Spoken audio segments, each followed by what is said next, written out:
Hello guys, শুভ দুপুর।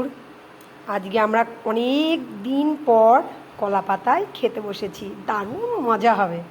এই যে এখানে একটু চাটনি নিয়ে নিয়েছি, কাঁচা পেঁয়াজ লঙ্কা। এটা আপনারা কে কে খেয়েছেন জানি না, কলা পাতায় করে করেছি।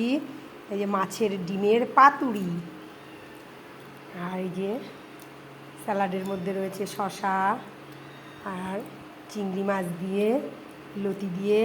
কে কে খেতে ভালোবাসে, যে লতি।